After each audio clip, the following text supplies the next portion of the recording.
Forecasters had warned that the U.S. Northeast was in for a nasty blizzard. Today on CNN Student News, as millions are digging out from the snow, we're showing you just how bad it was. From the top down, this is what the system looked like from space. Astronauts could see it from the International Space Station. New York City's mayor said this storm would crack the city's top 5 ever for the amount of snow on the ground. The lights went out on Broadway, just one major part of the city that was shut down. To New Jersey, one of 6 states that saw more than 30 inches of snow. At high tide, some parts of the Jersey Shore actually got more flooding than Superstorm Sandy brought in 2012. Baltimore, Maryland saw its heaviest snowfall ever, more than 29 inches there. Mass transit services had to be canceled. Same story in Washington, D.C. Roads were blocked by snow. Schools are closed today. And ice and snow made driving conditions treacherous all the way south to the Carolinas. From above, the monster storm looks peaceful, almost serene. But on the ground, it caused death, misery, and destruction. From fatal accidents to huge snow piles, flooding, and the complete shutdown of major cities. The blizzard of 2016 is one for the record books. This is a historic snowstorm. This is a huge challenge for Pennsylvania. We are deploying all of our resources to try to make sure that the people of Pennsylvania are safe. Okay, back, now forward.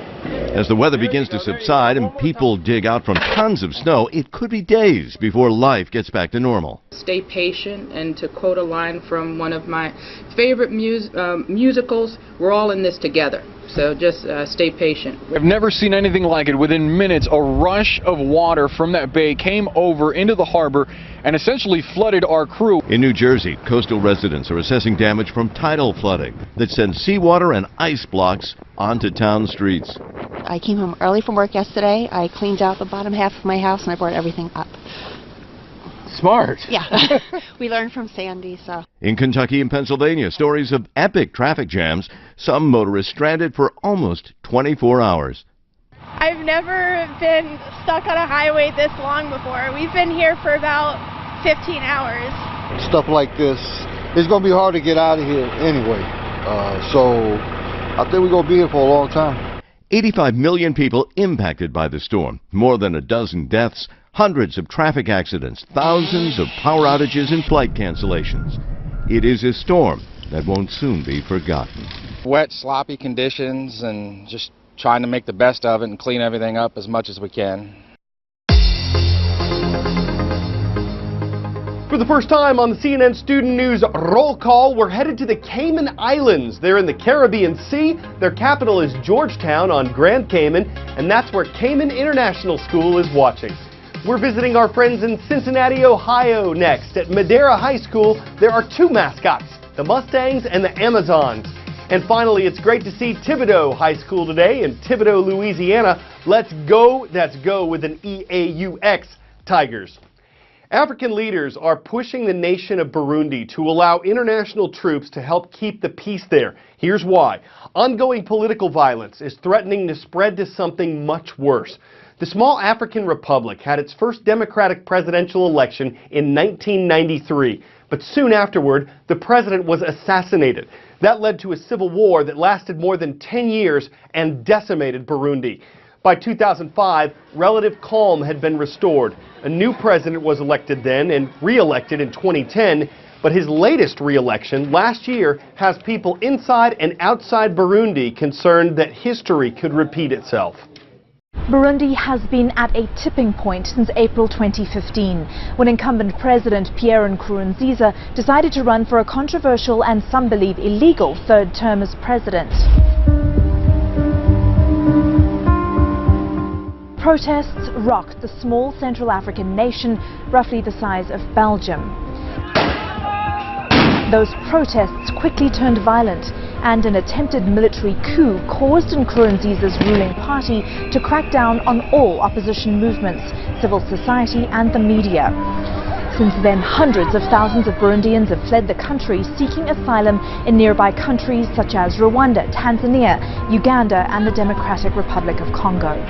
Pierre Nkurunziza won that controversial third term in July 2015 with almost 70% of the vote. But the violence continues. Residents of the capital, Bujumbura, report that they go to sleep with the sound of gunfire and explosions most nights. Hundreds of people, according to rights groups, have lost their lives. The African Union, concerned that the humanitarian situation in Burundi is spiraling out of control, proposed a 5,000-strong military force to restore peace. Burundi's government rejected their proposal. A spokesman for the government said only the government could allow the force in. They can't invade a country if the latter is not informed and allow it, he said on state radio. Since then, the United Nations and the US has called the situation there deeply alarming.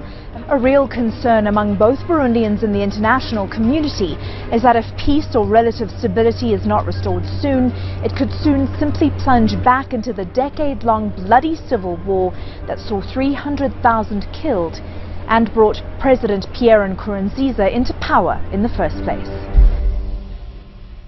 We've seen thousands of you here on the CNN studio tour in Atlanta, Georgia. If you're planning a visit this spring, there's a new option for you. The CNN Student News with Carl AZUZ tour. Yes, I am happy to be part of it. It's all things CNN Student News, from the production process to the puns. Please keep in mind, though, that space is limited and you will need a reservation.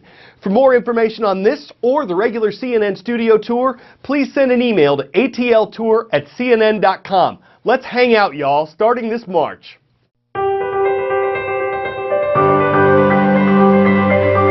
Two things make a great leader. One is humility, knowing that you don't know everything, but are willing to listen to someone else's expertise. Another is following a good example. Whoever the leader looks up to can indicate whatever direction he or she is going in. Of course, there's no one right answer to this. It's just my 2 cents. But for today's character study, some of my on-air colleagues here at CNN are sharing their ideas on leadership. What is the most important quality in a leader? I think a leader needs to follow through. I think it is clear vision. Decisiveness. Listening and understanding. Leadership is defined by showing a good example to others. Vision, it's communication, it's confidence, and it's a fair amount of being a good cheerleader. Who is someone you consider a great leader? My dad. I'd have to say it's my mentor, T.D. Jakes. I would say Oprah, and I think what Oprah has really taught me, just as a fan and a viewer over the years, the key isn't to talk. The key is to listen. Are you a good leader? Absolutely. I don't know. Sometimes. I am a great leader. I'm an excellent leader. I try my best. Sometimes yes, sometimes no. Are you a good leader? No. What question did a mentor encourage you to ask yourself that impacted your career choices? My mentors would say to trust your instincts, to make sure that you listen to yourself, because if you do that and you do it well, it's going to pretty much always lead you down the right path. Impromptu experiment at the International Space Station. Ping pong with water. Astronaut Scott Kelly has 2 hydrophobic paddles. They repel water. So all you have to do is squirt a ball of H2O into the microgravity environment and bam, ping pong. Now before you say this is the slowest game of ping pong ever, the space station is moving at more than 17,000 miles per hour. So actually this is the fastest game ever. You could call that water table tennis, a new spin on ping pong where every smash makes a splash. But don't dip out just yet, because we're closing today with an incredible time-lapse video of one of Washington, D.C.'s heaviest snowstorms on record.